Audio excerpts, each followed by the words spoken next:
Okay, welcome to the second part of 20th century painting. And among all the slides we're going to see today, there's a very good chance at least one will be on the test on the final, but I will, as always, I will tell you when we get to those, it's not going to be more than a couple that are in the category where I absolutely will not cut them from the study list. So I'll tell you when we get to those slides. And I'm not sure if, let's see, it looks like you are here. I sent the grades back, Megan, for your two exams. Well, it was within the last half hour. I got those. Thank you so much. Good. And you got the other part of my message. So whenever it's convenient, sometime after this class, just let me know. Yeah, I put a second line in there, but of course, that's not about the class as a whole. So before we get started, as always, what, if any, questions does anybody have about what we covered? Of course, if you weren't in the lecture, you'll want to watch it for sure, because there will be at least 2 20th century painting slides, probably 3. The final is the same format, by the way, as welcome. Yeah, we're just starting here. The final is exact same format as your first midterm. So it's open book, open note, and we're going to review for it next week and cut the list down by at least a third, maybe even more. 30. Thank you for doing that. I've been in classes where it's open book and open note until like the very end, and then all of a sudden it isn't.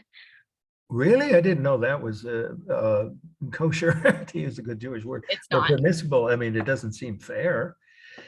Well, see, right now, I'll just make a quick comment. I've been agonizing over this. Next semester, I'll be teaching all in-person classes. I really hope I'll see a few of you in the flesh, as in real time, in one of them, because 2 of those subjects are ones that this is not covering. It's one is called modern art, but don't be misled. That doesn't mean only abstract. It goes from the 1700s to the 21st century, and that gives us a way more time to slow down and take our time and covering each topic and each artist.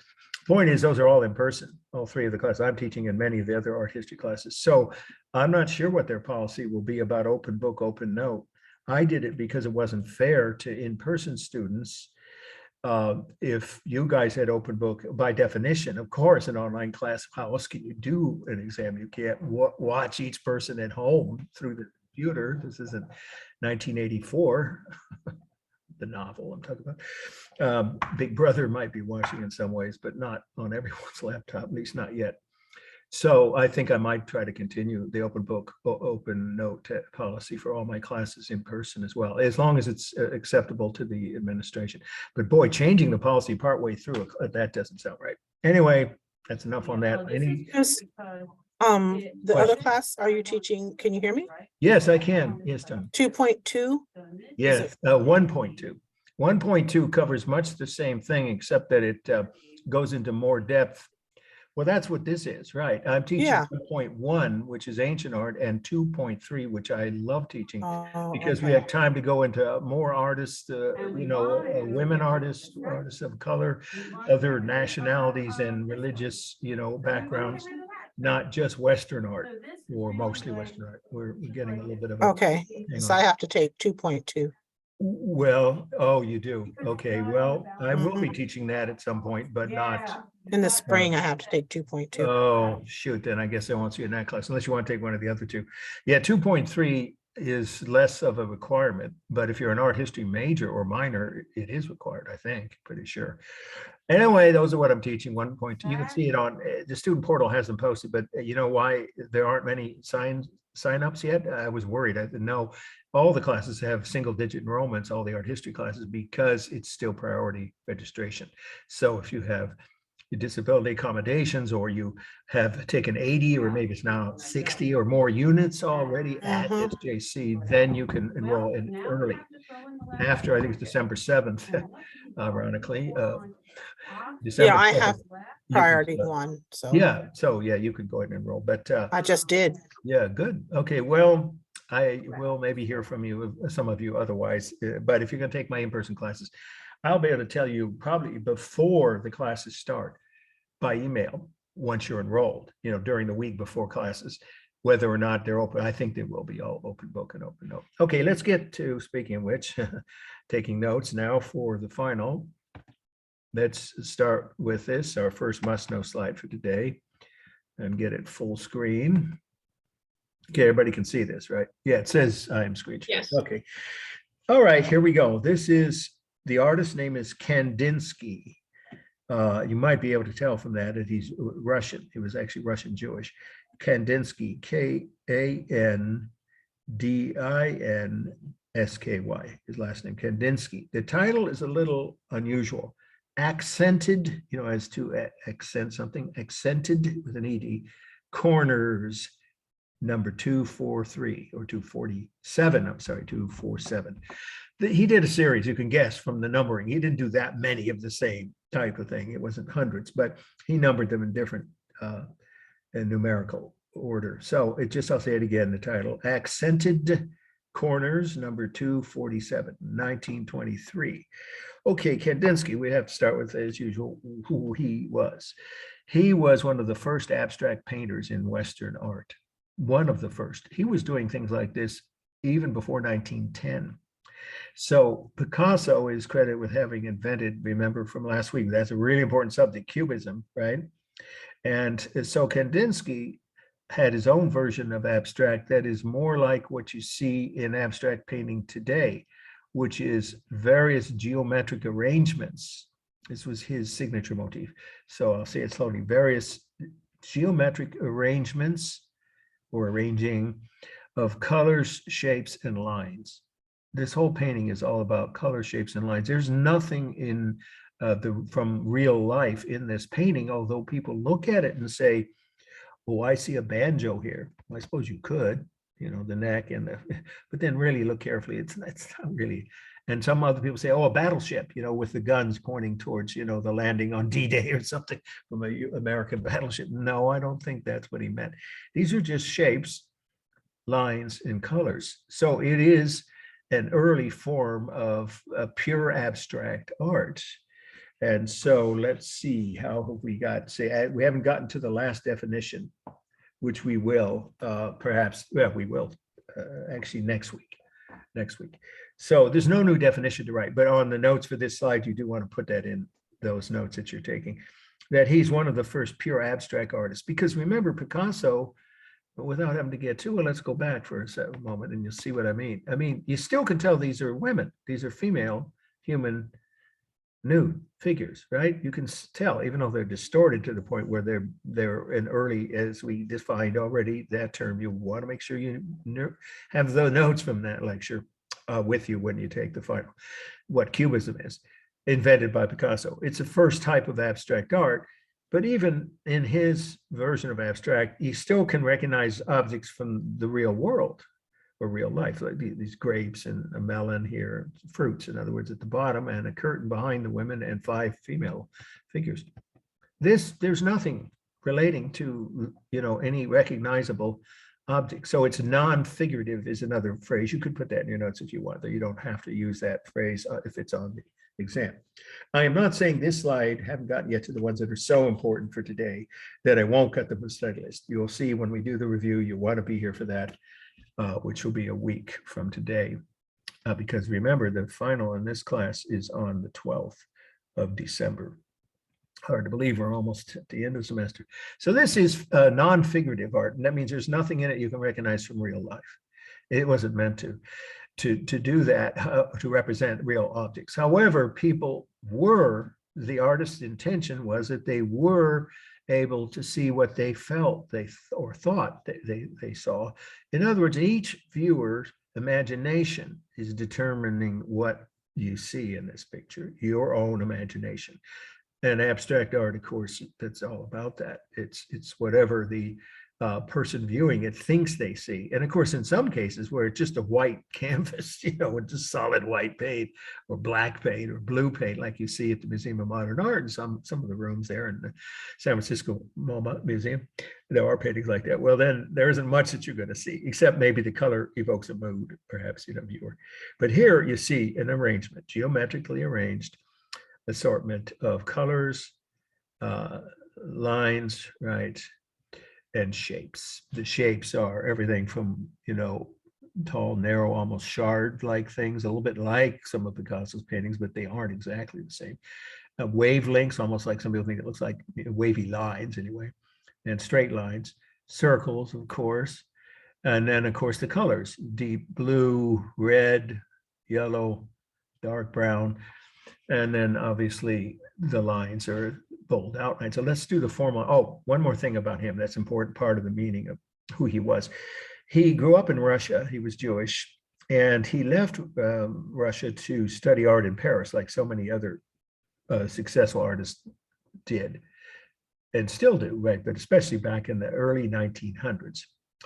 And then the Russian Revolution happened. And so the last fact about his life and who he was. He moved back to Russia because he thought that, you know, there's a revolution, there could be a chance to develop all kinds of new art. And he was welcomed by Lenin, right, the first dictator, and he was a dictator of the Soviet Union, because his art was so advanced, you know, geometric style, right, painting like this kind of pure abstract, in other words, is definitely something that, hang on, yeah, I'm gonna meet these two people here.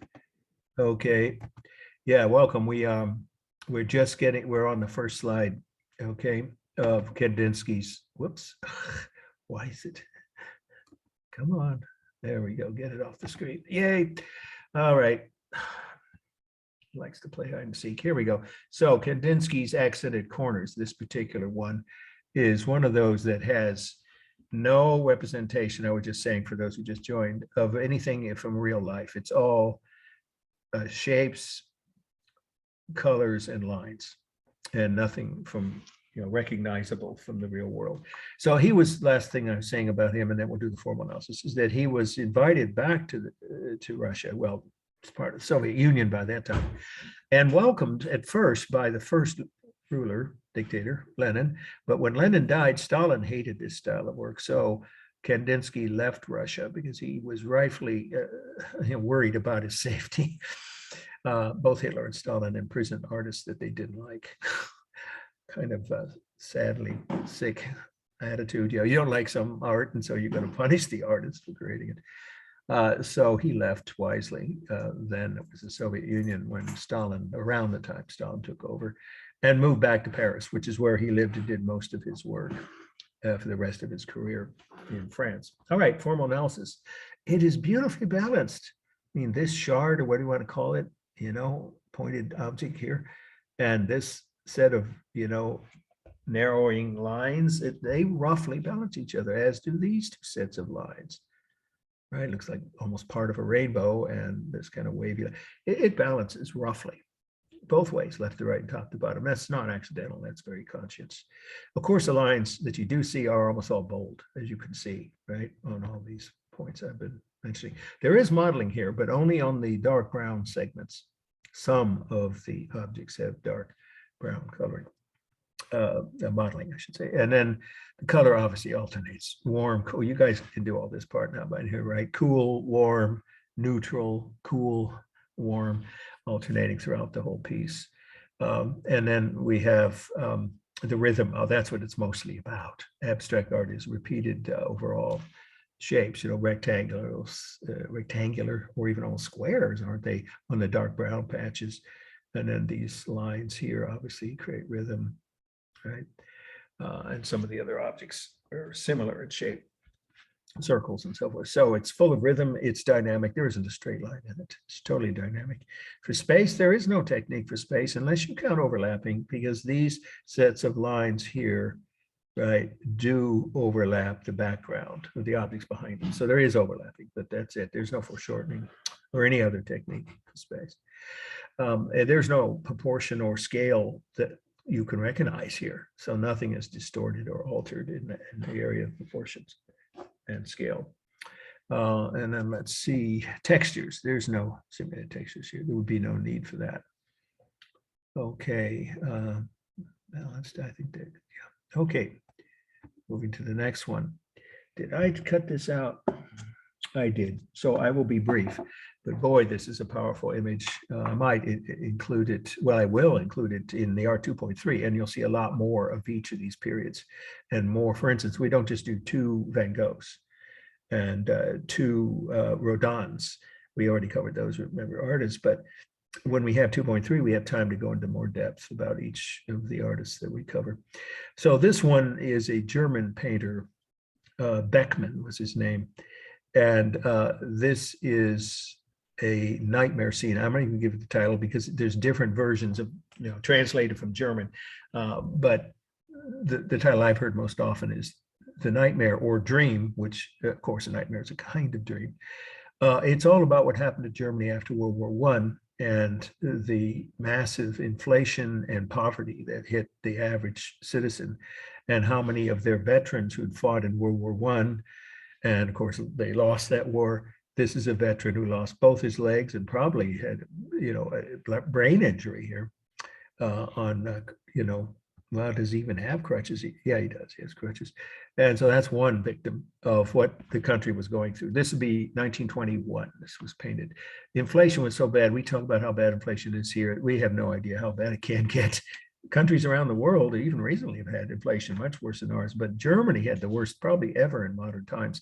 Something like 1,000% a week, like 100% a day. Or more, and you'd have to bring wheelbarrows of money. You have to write this down, to a market to buy, a loaf of bread to feed your family.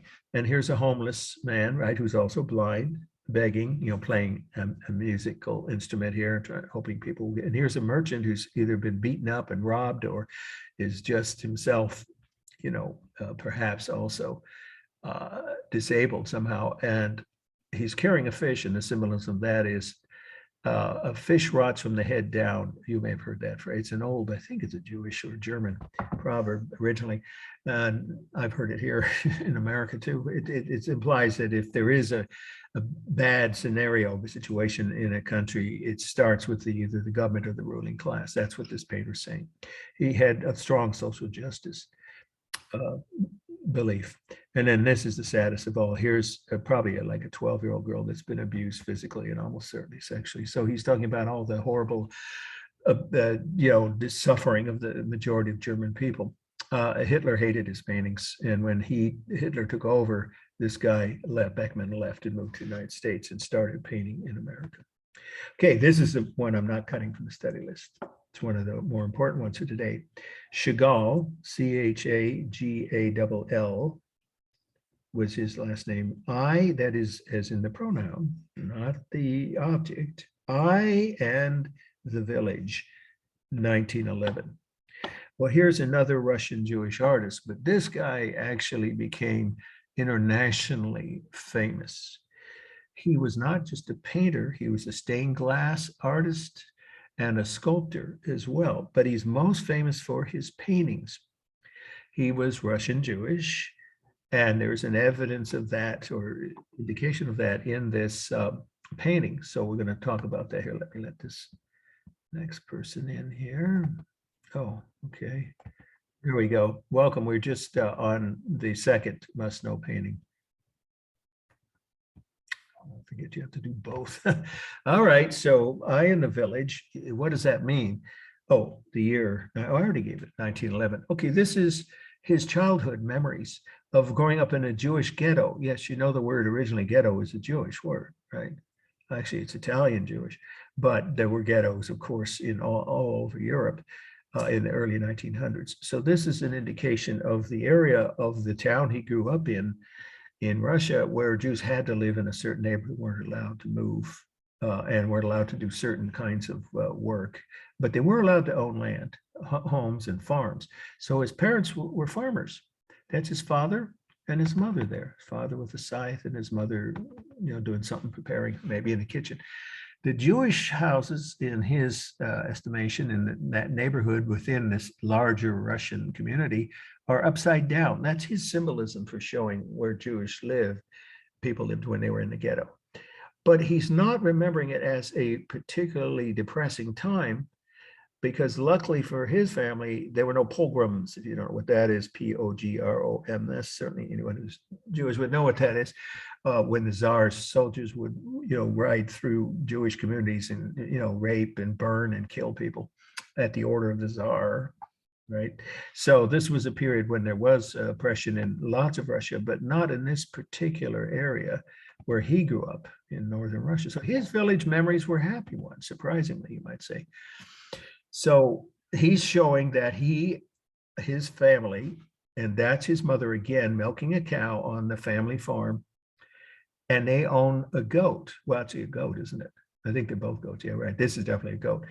Had, enough extra milk, goat milk, right, for cheese and other things to sell to Christian neighbors. This is obviously a Christian. Look here, here's his cross around his neck. So some of the Christian neighbors got along fine, very well with their Jewish neighbors and fellow citizens, at least in the town where he grew up. So he had a positive memory of his childhood, but he was well aware of the oppression of most of the Jewish population in Russia at the time. So he left. He left before the Russian Revolution and moved to Paris. And that's where he lived when he painted this.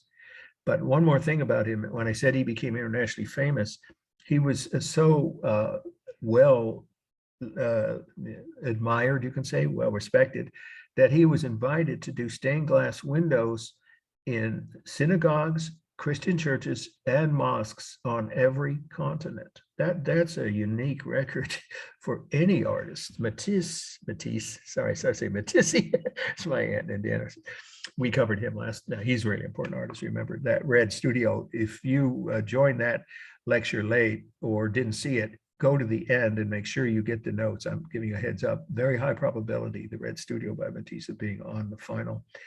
But the point is, Matisse did stained glass too, and so did some other painters, mostly painters. But somehow his work was so well liked that he was invited all over the world to come to the church, the synagogue, or a mosque in that country or that city and design their stained glass windows. He did them on pretty much every, maybe not in Australia, but I think he even did them there, all over North and South America, Europe, Asia, and I think North Africa.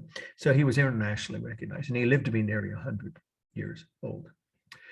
Okay, so that's pretty much the whole meaning. Oh, no, there is one more fact. I'm sorry. It's pretty important. What style is this? Some of you may already know, if you studied Frida Kahlo, because we're going to cover her today too, that she is misidentified as a surrealist. And so sometimes is Chagall. Neither of them were surrealists. They both hated that label. They were not Salvador Dali followers, neither Frida Kahlo nor Chagall. They were their own unique style they created called fantasy. It's a general term for a style of art in which the artist portrays their waking memories and fantasies. I'll say it again. What does that mean? A fantasy style. It's a style of art, 20th century style of art, in which the artist portrays their own waking memories and fantasies about their past life, whether it's good or bad, happy, sad, depressing, whatever.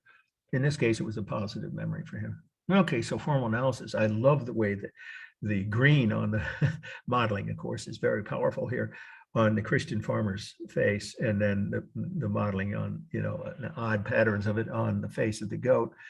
So there is modeling here on the two main objects, but I wouldn't say on not anything else, on the houses or his parents, or this tree of life. It's called the tree of life that the farmer is holding. He's offering some kind of payment in exchange for either borrowing the goat or maybe even buying the goat if they had more than one, or just say, getting some of the products from the goat milk that the farmer needs for his family. So it's a peaceful exchange between these two families. Bold outline everywhere, really. I don't see thin outline anywhere here.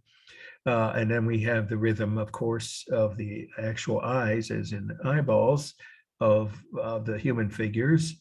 And of course, the patterns on the small, it's really more like a clipping from a bush, but the tree of life is the name for this symbol that Chagall used in almost all his paintings. So that creates a rhythm, the blossoms, I guess, and the houses, lots of rhythm. There's not a straight line in it. It's totally dynamic. It's very carefully balanced. You can see that this is triangular space. This is a triangular space. Here we have two faces, a goat and a farmer, roughly the same area. It's roughly balanced, top to bottom and left to right. Here, you could say there's diminishing size, but I don't really know if you can, because his mother here is shown actually slightly smaller than she is further away, if indeed she's further away. supposed to be, I mean. And the houses in the background, I would not say that those, welcome, we're just on the second must-know slide, Chagall's Eye in the Village.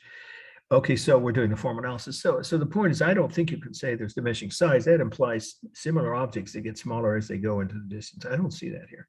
Would you say And that's a difference of scale rather than? Yes, that is definitely the next I was about, but let me just finish on space first, which is the only techniques I see for space here are overlapping, but you could say there's diminishing size if you look at it this way. These are two human figures. They're further away than the farmer and they're smaller. So you could say there is that one area, just in that one section of the painting, mostly the far right end of it, where there's some diminishing size, limited only to the human figures, though, really. But there is definitely on proportion and scale. There's no question that the scale is off, not the proportions within the figures. As far as we can see, the goat's head and neck are normal proportion, but obviously these objects are so much larger than maybe it's the goat thinking about being milked, but whatever, or dreaming about it. In any case, the human figures are much smaller, even if they were further away. And the goat's head is too big. I mean, unless it's one huge goat. So there is altered or exaggerated proportion, scale between the goat and the farmer, and then both of them and the parents, the mother and father figures, they seem out of scale again. So, but not proportions within the bodies of these figures. All right, let's see, modeling, texture. It's implied, but there is no simulated texture, not really. Let's see, modeling, I already mentioned that. Balance, rhythm, I think I did, right? Yeah, I think we've covered most of it here. Oh, colors, I love these colors. Cool, and of course the blues and greens on the two large heads, and mostly warm on the background. And alternating warm and cool colors on the houses in the distance. Okay. No, I cut this out, so you have to write this. It's a painting by an artist who was a contemporary of Picasso. They actually knew each other. This is called Nude Descending a Staircase. It's a version, another artist's version, you have to write in this, another artist's version of Cubism, because the body of a nude female model, I think actually he photographed her multiple times walking downstairs, and then took and probably cut out the images and pasted them on a board where it was probably next to his easel, and then painted that series or sequence of motions. It's pretty convincing, right? Or at least you could see that once you know. But when people looked at this, they hated it. It was brought to America for the first show of Picasso and other abstract painters' paintings in the United States. And it was very roundly criticized because you can't tell what it is, right? But you don't have to know about that because we're not covering that. We are covering this one. The next must know, clay. I know it looks like Klee, but it's German, so it's pronounced clay. K-L-E-E. 2 words. I love the title of this, Twittering Machine. Wow, he beat Elon Musk to the punch, or whoever found it. Now, who did found it? I can't remember who founded Twitter. It wasn't Elon Musk, obviously. But that company, what is it, 10 years old now, maybe? Here we are in 1921 with that word being used in a different way. So we have to start with, who was Paul Klee? He was a German artist who had a humorous view of life and satirical attitude towards the modern world. In that, you could compare him to Charles Chaplin. Right, I said Charlie Chaplin, the actor. What? How could that be? Did you ever see the movie Modern Times? It's one of the most illuminating movies about the whole idea of modern mass-produced industrial culture making humans feel like cogs in a machine. The main character, of course, played by Charlie Chaplin, goes through all these horrible experiences in a factory, and it's both funny and sad. And it was a very popular movie. It came out 10 years after this. So here we have Paul Klee commenting on the isolation and loneliness of modern urban life, particularly of modern, you seem to be coming and going here. So you want to kind of stick around here because this one, these things jump around when I didn't even touch them. Errol, here we go. So what are we looking at? We're looking at what the title gives us a hint of, but it's not obvious unless you study his work. Paul Klee has a whole room of his paintings to itself or himself at MoMA, and it's an interesting exhibit. If you go to MoMA, you should take a look at that. If you're going to see the Diego Rivera exhibit, and if it's before the end of finals week, you get extra credit. But I would make a trip for this. It's, you know, just a few minutes to look at about a dozen different ones of his paint. He did paintings and drawings both. So he's both a graphic artist. He produced prints that could be reproduced, and a painter. This is a painting. So what are we looking at? We're looking at a sad commentary. You could say satirical, but it's more than it has a note of sadness to it, which is that this is a machine, a twittering machine, not sending out messages, just the opposite, for a lonely urban apartment dweller. He comes home, or she could be either, but in factories mostly, probably be a man, would come home and have no one to talk to, no other human contact. So he buys a machine that he can crank, you see there by this handle, that makes the sound of birds. He doesn't even have pets, not even birds, but he has a machine that mimics the sound of birds chirping just to try and cheer him up. It's pretty sad commentary on the extremes in which some people found themselves when they moved to a big city, especially if they grew up in, you know, a small town, wherever, somewhere where they had a big family when they were, you know, children, and then moved by themselves to a big city, because that could still happen today, obviously. But it was a new phenomenon in the early 1900s. And he was commenting on the social isolation that people feel often in urban, modern, what was then brand new industrial civilization of Western, of course, cities in Europe and North America. So he's making a satirical and yet also critical comment here. And that's what he was famous for. He also was hated by Hitler. Hitler would have probably had him executed. That's sad, because he didn't like the subject matter of his, he didn't glorify the Third Reich. So being a German citizen, and he wasn't Jewish, I used to think he wasn't, but a man with a conscience, he left Germany, but the war had already started. So he moved to Switzerland. Well, actually, that's not true. He moved there earlier and then came back when he knew that Hitler was going to start arresting artists that he didn't like. And he lived in Switzerland for the last several years of his life, which, as you may know, is one of the few countries Hitler didn't invade in Europe, right? Neutral country, always has been. So he was safe there, and he continued producing this kind of art. And the last thing I'll say is my mother wrote him a letter when she was in high school, if you can believe that, during World War II, telling him how much she admired his work. And he wrote back to her, I wish I had that letter. It's long gone. Would be worth something, you know, personal letter in English, typed and signed by Paul Klee to my mother when she was a teenager. That isn't part of the note you have to write. I just thought you might find that mildly interesting. Many famous artists are willing to share things with the course, the people that write to them. All right, so formal analysis is all very cool colors, isn't it? Well, neutral on the black, but then because it's, you know, along with the blue in the background, it all has a kind of a cool feeling. And blue, of course, is a color of sadness. So that is meant to evoke that emotion. The lines are pretty much bold lines. I mean, actually, no, this is supposed to be a metal plate upon which this is, what's the word, attached, this twittering machine. So that maybe those are thin lines, but everything else is bold lines. There's almost no modeling. The only modeling I see is on the handle. And then we have, of course, the rhythm of these repeated detached metal bird heads and all the lines.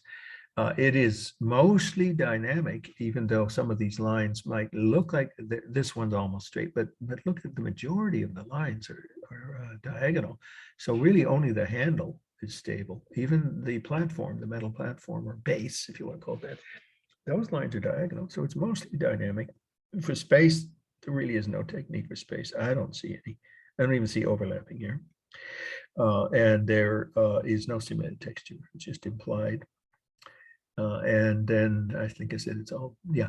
And then we have balance. Well, I think of it as balanced roughly. It depends on where you draw the line, top to bottom. But these are in the middle. So if you count that as mostly empty space and this empty space, I would say it's roughly balanced. But left to right, you have to say it's balanced. It's unbalanced slightly toward the left. And then there's no distortion of proportion. There's no objects that are meant to be realistic here. Okay. I think, yeah, there's no technique for space I can determine. All right, let's move on. This is Mondrian, and the next must know. Composition with red, blue, and yellow. So this title is logical. It literally is descriptive of what we're looking at, but there's a lot to say about who Mondrian was. His last name is Mondrian. Again, title Composition with Red, Blue, and Yellow, 1930. Mondrian is considered the first famous. Here's the way I say it. I'll repeat it. Say it slowly. It's a pretty important fact about him. I probably won't cut this from the study list. Mondrian is considered the first famous color field, or sorry, I meant to say purely abstract, one of the first, I'll rephrase it, I'll apologize for you. I meant to say one of the first two famous pure abstract, or geometric is the other phrase for that, geometric abstract painters. The other would be Kandinsky, we just saw, of course, because if you just joined us late, the first must know, this one, whoops, too far, is all pure shapes, colors, and lines. And the same exactly is the composition of this. Shapes, all squares and rectangles, colors, obviously red, blue, yellow, and white, and lines. Okay, there's nothing else here, nothing meant to represent anything in real life. So it is pure abstract, but it's a kind of abstract called geometric abstract, which Kandinsky also could be categorized as one of them. So Mondrian was doing these back around 1910. This just happens to be after he became world famous. I think many of you have seen patterns like this on refrigerator magnets, paintings on the sides of cars and delivery services, advertisements on the internet, or even, some TV ads where this kind of pattern is used. People often have copies of his paintings, but sometimes it's just inspired by him. The same idea of just shapes, colors, and lines. He's one of the first two famous artists to come up with that kind of abstract painting. And then also he was Dutch, and he recognized how dangerous Hitler was, again, before, even though he didn't live in Germany, before Hitler invaded Holland, and of course started arresting people he didn't like. He left. Luckily, he left just before World War II started. He moved to New York and lived the rest of his life in New York. And his paintings are very valuable. MoMA owns about 3 of them, I think, maybe even 4, in the San Francisco Museum of Modern Art. Very popular because people just like the feeling of his paintings. The warm color of the red dominates here, and then to a second, somewhat lesser degree, you see the yellow. And then the neutral black and white creates strong rhythms. And of course, the blue is the only totally cool. Well, you can say the white's cool because it's next to red. So it's a mixture of cool, warm colors that your eye plays over as you look at it. And the lines draw your attention as well because they have powerful rhythm. So let's do the formal analysis. My throat's getting parched. Hang on. Did he mostly use primary colors? Yes, he did. Good point. Thank you. Yeah. Ever hear that? Yes, he mostly focused on primary colors, which have a powerful effect on people. In general, assuming you have full normal vision. And yes, I can't think of anywhere he used green or purple. So yeah, I think he almost entirely stuck to the primary colors and altering patterns or alternating patterns of those. He did hundreds of these kind of paintings. And today, museums that own them, they're very valuable. So you can go see, if you want to, at the Museum of Modern Art, a few of his abstract geometric style paintings. Okay, so that's all you say about the meaning. Obviously, this is bold line. Everything is bold outline. I don't think he ever used thin lines. We know that, of course, it's an alternating use of warm red and yellow with cool white and blue. As far as balance goes, this will surprise some people. Squint, but you'd have to do a measurement with an actual ruler or something. But the area covered by the outer area, the border line, if you want to call it that, it's not really important, but the outer edges is equal to the area inside the red square. And that's not an accident. So it is balanced in a very subtle way. But visually, it looks unbalanced, of course, because of the dominance of this one red patch toward the top and, of course, toward the right. So you have to see it as most people view this kind of composition, you'd have to say it feels unbalanced in both directions. The rhythm is obvious with the rectangles. And actually, I think this is yeah, they're two. That's close to a square, I know. But anyway, squares and rectangles and the lines create rhythm. There's no modeling. There's no simulated texture. There's no technique for space. None of the above. And there's no altered proportion, right? Because it doesn't need to have. It is totally stable, but it feels dynamic. Many people say that. I've always thought that. I used to look at his paintings in the museum, the Art Institute of Chicago. My parents were both artists when we were growing up. And of course, they liked his work quite a bit. It just feels dynamic because of the alternating patterns. Your eye follows around with the lines, the shapes and the colors. But technically, it's completely stable. There isn't a dynamic line in it. Okay, we're doing well on time. Now, here's an artist. I'm definitely not cutting this. This has a high probability of being on the final. I will say this, that it's one of the three today that I guarantee you I won't cut. The next one is the third one is the next slide, Frida Kahlo also. So here we go. This is Dali, D-A-L-I. I think everyone's seen some of his paintings, and this might be the one most people have seen because it's so famous and popular. The persistence of memory, just like it sounds, persistence of memory, 1931. Okay, well, persistence is P-E-R-S-I-S-T-E-N-C-E. So what are we looking at here? We're looking at a painting by the world's most famous surrealist. Now that's just like it sounds, one word, sur, S-U-R, realist. One word, it's not hyphenated. Surrealism, here's the meaning of this slide. Remember, it's not a standalone definition, but you should know the definition of that style, what that means, because it's obviously a part of the meaning of this slide. And as I say, it's a high possibility of being on the final. Surrealism was a style of 20th century painting, still with us, but it was created in the 20th century, a style of 20th century painting, comma, in which artists portrayed their subconscious thoughts and dreams, period, in which artists portrayed, or you could say depicted, their subconscious thoughts and dreams, mostly dreams. He would dream something, and then he'd wake up with a notebook right next to his bed every day of his adult life and jot down a sketch of what he dreamed. And that could be the inspiration for his next painting. He was clearly a household name. I think everybody's heard of him that has any interest in art. And when I was growing up, he was still alive and came to the United States. He spoke multiple languages. He was internationally famous.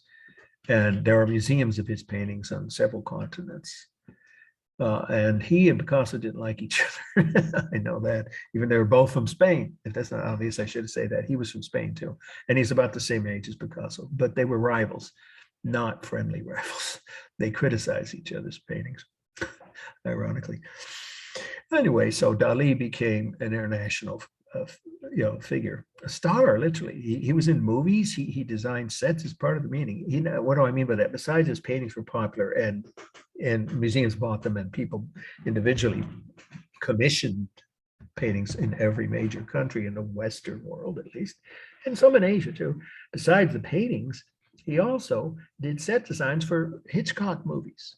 It fits if you think about it. Hitchcock is kind of a surrealistic film director, if you know his best films. Dream sequences, okay, then he might call up Dali and ask him to come onto the set and help create, some of the special effects. So he did work for, I don't think it was only Hitchcock, but definitely at least a couple of Hitchcock films. And he was also a public speaker. He drew crowds wherever he went. He spoke at world's fairs and conventions and public universities. He was very popular. On the cover of several magazines. Yeah, while he was alive. I remember seeing them some of them. at Um, Edward's house. Yes, go ahead. Do you have? wasn't there a woman claiming to be his offspring few years I back? don't know about that. I wouldn't be surprised, but I'm not sure about that. Yeah. Yeah, she did DNA. Yeah, well, then that might be pretty strong evidence, right?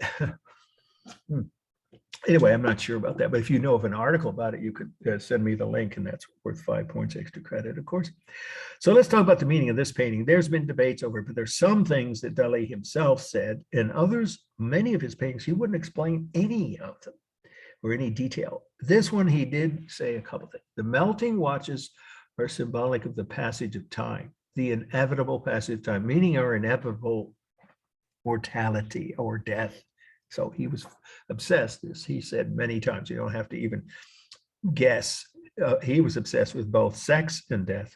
Those are the two subjects of most of his paintings. So some people think this is all about death, but there's a little more to it than that. We do have a pocket watch, which he owned, I'm sure more than one, with ants crawling on it. And that he also said, he used these symbols in many of his other paintings, is symbolic of decay. Well, that also evokes death, of animals and humans. But this is the tree of life. However, it's dormant now. This is symbolic of the tree of life. And this he also used in many paintings, so we don't have to guess. But what we don't know, and he never did explain, is what the heck is that object? Nobody knows for sure. I know I've had students say they're sure it's this or that. It could be him, his own face and neck, as he had a mustache. And he could be, him after he's dead, or it could be some dead, gelatinous sea creature that washed up from, there's the ocean there in the distance. So some dead kind of, aquatic animal, right? Or it could be even a used condom. That's what some people think it is. I don't see that here, but I'm not making that up. That's been in a number of art critics' books about Dali. We don't know. He would not explain this one object. What we do know, the last part of the meaning, though, is the realism is very good on the landscape. This is his view from his studio. He could see the coast of Spain. He stayed in Spain. He didn't leave Spain the way many, like Picasso and some of the other artists from Spain of that generation have left and went to Paris. Dali spent time in Paris, and he was friends with people there, but he didn't live there. So he liked the beautiful coastline of northern Spain, which I could tell you by taking a train all the way down from France to Barcelona. It's quite beautiful. So he's emphasizing the realism here. That's why we say surrealism. The realism is the accurate detail on the settings of his paintings and on some objects like this wooden box, right? And the pocket watch, and even the tree, the barren tree trunk. The watch is a little less so, but they have some realistic detail. And then this object, there's nothing realistic about it. We don't know what it is. So that's what we mean. Surrealism mixes fantasy kinds of objects, but in a dream, not like with Frida Kahlo or Chagall, when they were thinking consciously and awake, remembering things in their own life, recent or past events. That's not what this is. This is all a dream sequence that he must have had at some point and decided to paint.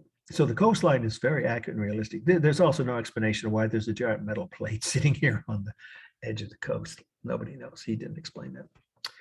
Okay, so what we have here, formal analysis now, is this balanced? I would say yes and no, because there's enough empty space here, and yet almost because of the cliffs, but there is clearly in the lower right corner, just empty space, right? That looks like dark sand, maybe, or earth. And here there's enough objects. So it is unbalanced towards the left. Top to bottom, that's harder to say.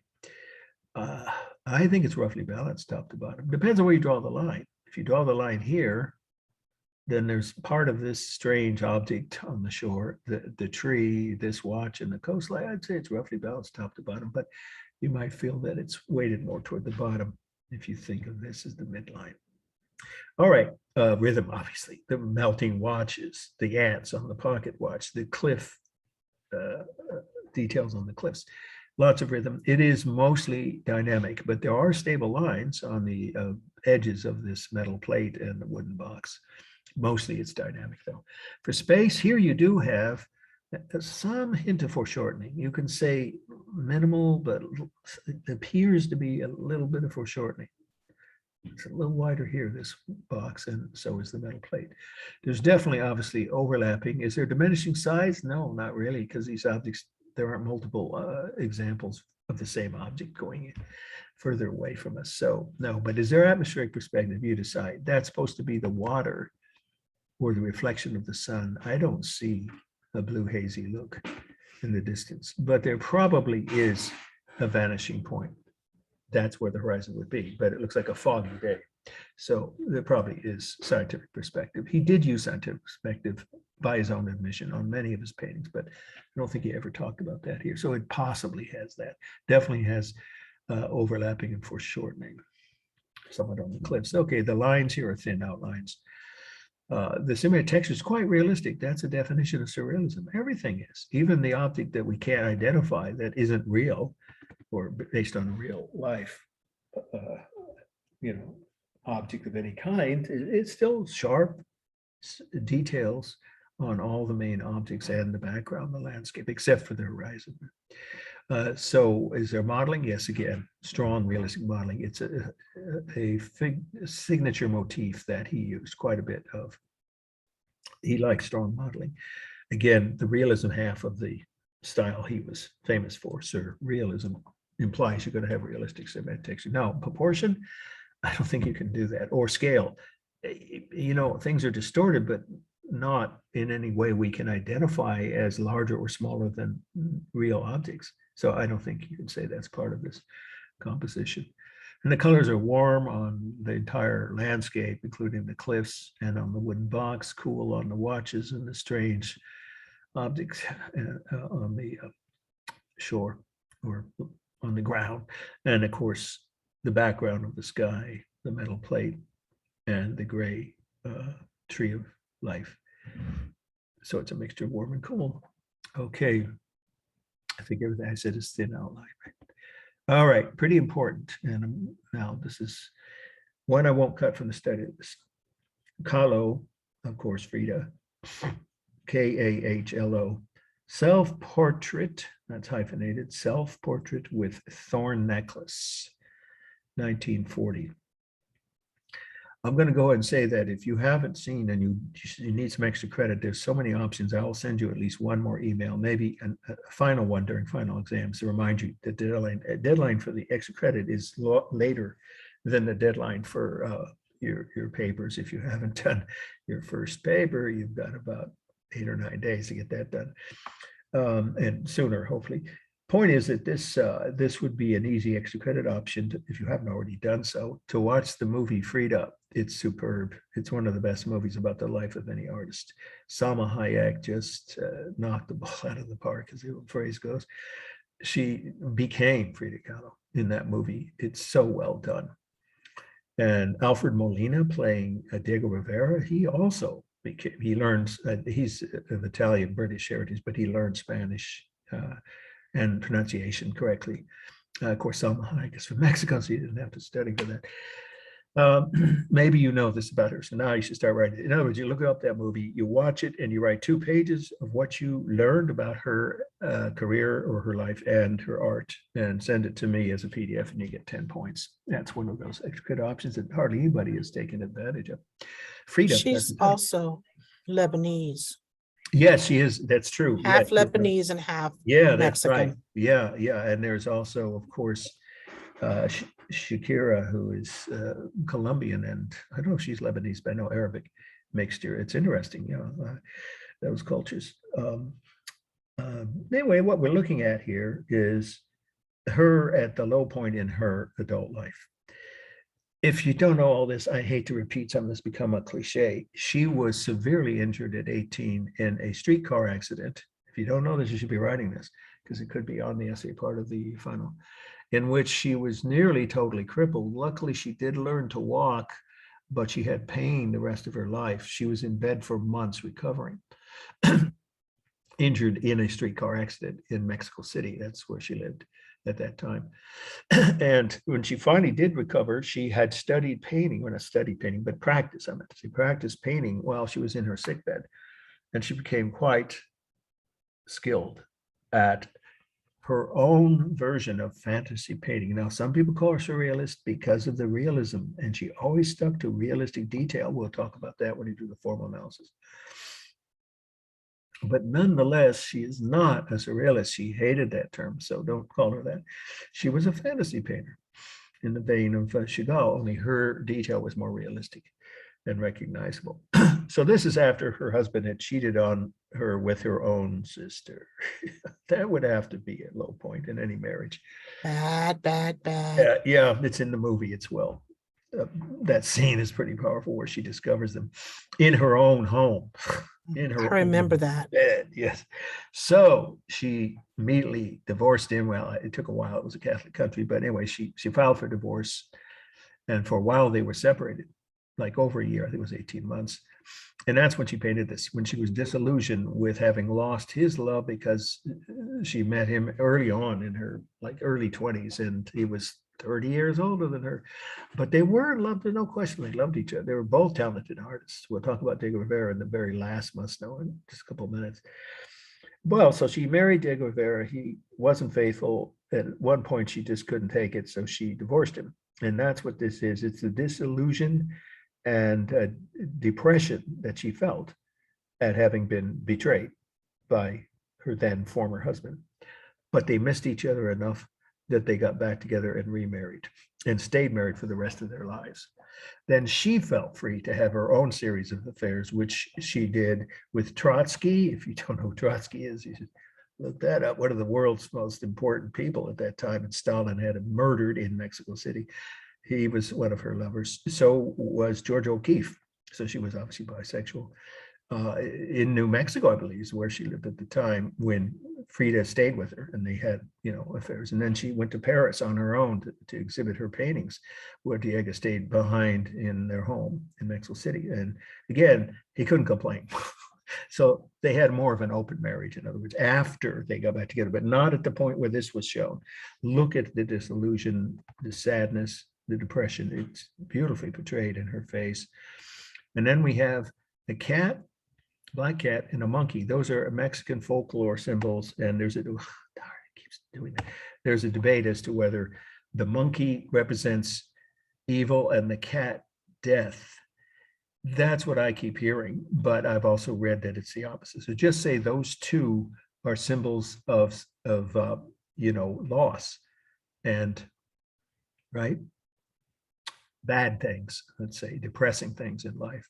So they symbolize, I'm pretty sure it's a cat, symbolizes death in Mexican folklore. Whoever wants to correct me on that, I would be happy to hear that. But it's in several textbooks. This painting is very famous. It's very small, by the way. I finally got to see it at San Francisco MoMA. It was on display about, 15 years ago. It's powerful no matter how small, and it's really not very large. Just like the Mona Lisa, right, and the wedding portrait by the Van Eycks, or Jan van Eyck, that famous painting of the two holding hands. Sometimes the smallest works of art are the most powerful, and this is one of those. But she became internationally famous. And then she was not forgotten, but overlooked, let's just say, or even dismissed by, mostly we're talking about non-Hispanic art historians and critics. But she's been rediscovered beyond anyone's, but now she's a household name. Obviously, her portrait, and they're almost all self-portraits, her work, and they're remembering recent events in her own life. That's what we mean by saying it's fantasy, not surrealistic. But you see the realism of her painting here. Oh, one more, two more symbols. Three, actually. The butterflies are symbolic of hope, for the future.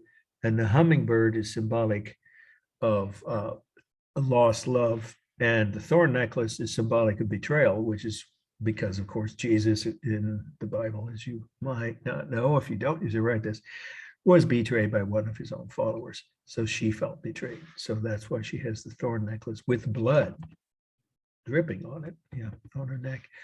So the hummingbird is a symbol of sadness and loss, but the butterflies give her a sense of hope. Well, within a year, she was back together with him. So that's the whole meaning. Okay, then we have, pardon? Yeah. Excuse me, I was in San Francisco once and I saw her exhibit, and this woman kept calling her Frida Kahlo. Yeah, Cat, like well, cat, and I said, it's yeah, Kahlo. yeah. Well, yes, people haven't heard the original pronunciation. There's a lot of it. Kahlo.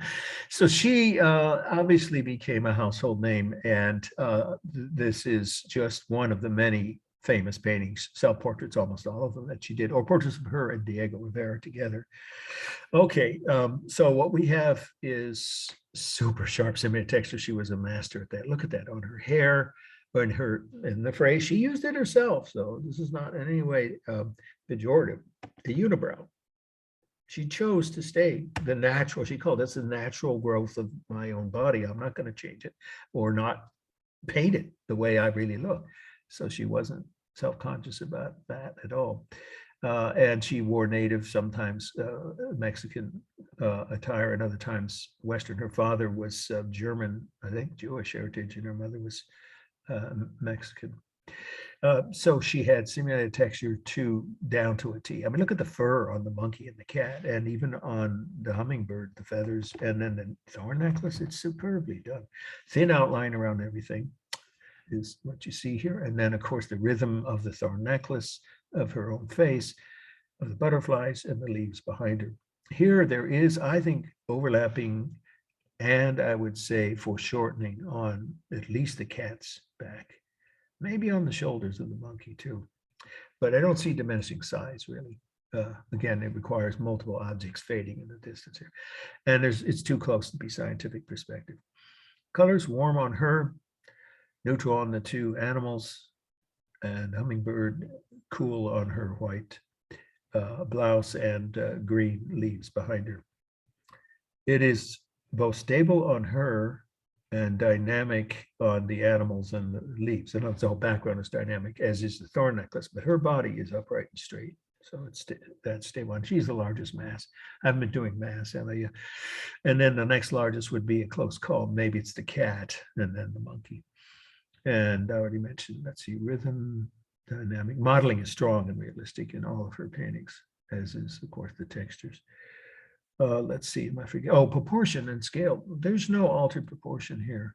No, these are, she had pet cats and monkeys at her home.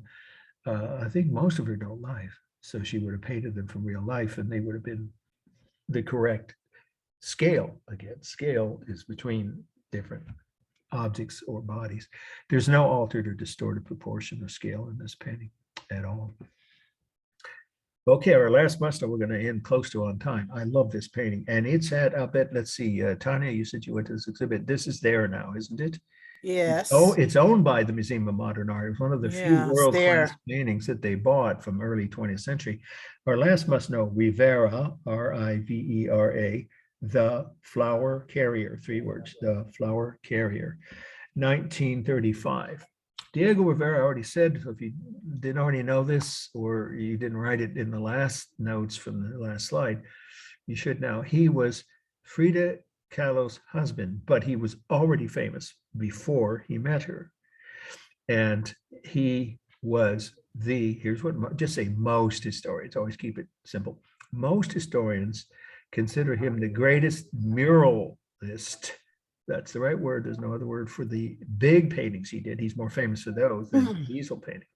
I'll say it again. He's considered by most historians to be the greatest muralist since the Renaissance. I would agree with that, at least in Western art. Again, you always have to say that.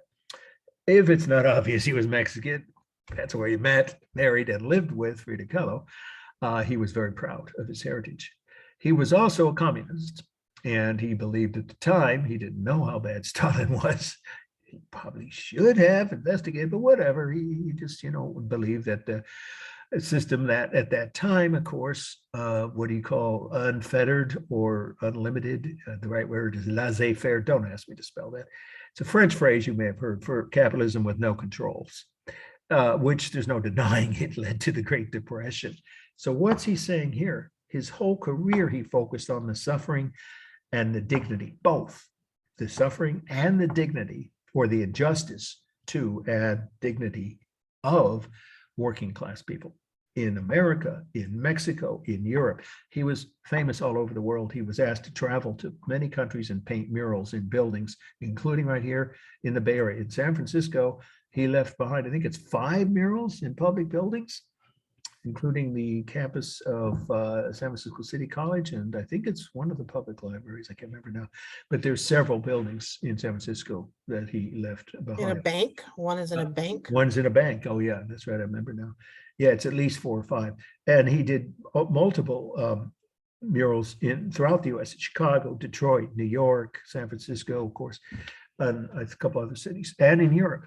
So when they say he was probably the most, to a certain degree, the greatest muralist since the Renaissance, that's not an overstatement. But he also did easel painting. That's what this is. And what it's depicting is a couple, husband and wife, living in a poor village in Mexico, almost certainly on the coast. Why? Because he wrote about many of his own paintings. Because the husband is shouldering an immensely heavy burden of flowers to sell to well-to-do, well, by comparison, probably middle class and upper class American tourists. During the Great Depression, official figures said a quarter, but in reality, it was more like a third of the population was either unemployed or underemployed. That's a huge percentage, the worst that we've ever had. We've had a lot of depressions over the history of the United States, but that was the worst. So this is obviously during the, you say height, that sounds like a positive thing, the low point of the Great Depression, which, if again, this isn't already common knowledge, I'm sure, in Mexico and many other poorer countries, 2/3 of the population was without jobs during the low point of the Great Depression, which is when this was painted. So how did they make a living? Either begging. In the US, of course, they got some government assistance once FDR became president, but not before. So during this time in Mexico, there was very little public assistance available. So they had to eke out or scratch out a living any way they could. So he's going to sell these flowers to tourists who are docking in, I'm sure, a ferry boat, what else would it be, in the harbor of the town they live in. And his wife is helping him adjust this immense load. But he's also showing the dignity and strength, is how he put it, of indigenous cultures. These are right Indian, as in native, right? Probably Mayan descent, citizens of Mexico, of course, and of. Well, he did the same with working class paintings of people in the United States. He wasn't limiting it to any one country or group. And when he saw what he thought was injustice, he commented on it, and then he would often paint a scene illustrating what he felt was that injustice and to draw attention to it. So he's a social justice artist, among other things. And he had 2 signature motifs. You see them both here: bold outlines and soft but realistic modeling. You see that on the clothing of the 2 figures. So let's do our formal analysis, and we'll end right on time. The largest object, by careful determination, or the artist's decision, is the huge, heavy basket of flowers. Then it's probably the wife, because she's standing up. We see more of her. Yeah, well, at least she appears to be slightly a larger object than the husband, who is the 3rd largest mass. For space, we have overlapping. I don't see foreshortening. You might say there's diminishing size, but I don't see it here because there are leaves behind them. It's a tropical setting. And I don't think his hand's the one that's a few or a foot or so further away from us. Maybe there's a little bit of diminishing size, but I don't see it there. And I don't see foreshortening here, really. There would be if they were at an angle. So they are very much in a single plane. So it's really only overlapping that's used for space. Here you could say there is a slight exaggeration, because I actually think a basket that heavy would be hard for any single human being to carry. So maybe that is deliberately distorted to emphasize the hardship that this couple is dealing with and trying to eke out a living from wealthy tourists or well-off tourists. So that's probably exaggerated. The scale, if I said proportion, I apologize again. It's the scale of the basket is probably deliberately exaggerated. Otherwise, the body parts of the humans, you could say the hands are slightly distorted because they look a bit larger than you'd think they would, at least the fingers do. on the hand closest to us. So that's a proportional distortion. And he did that on some of his paintings. He said that he'd emphasize certain body parts because of the weight pressing down on his body and his hands. He wanted to emphasize that. So that is also a distortion of proportion. And this is the distortion of scale. Simulated texture, it's excellent, but it's soft. It's realistic, but soft, as is the modeling. Strong realistic modeling on the two human figures and the basket. Colors, of course, are warm on the basket and the flowers, cool on the man's white clothing, and warm on his hat and sash, warm on the woman's dress, and so forth. Cool on the leaves, obviously. Already mentioned the bold outline. That's everywhere here. It's balanced, brilliantly balanced, with this area here roughly equal the area of his kneeling figure and the basket right in the middle. Carefully balanced. And the rhythm is obvious, repeated shapes, arms, hands, legs, heads, the basket itself, the flowers, the leaves, lots of rhythm. And it is almost entirely dynamic. I don't really see anything stable, unless you want to count maybe the one of his two arms that's straight down, So maybe that's the one stable area, but out of the entire painting, everything else is dynamic. Texture, modeling, color, proportion, scale. I think we've got it all. Okay, so I'm going to stop the share and take questions. If anybody has any questions.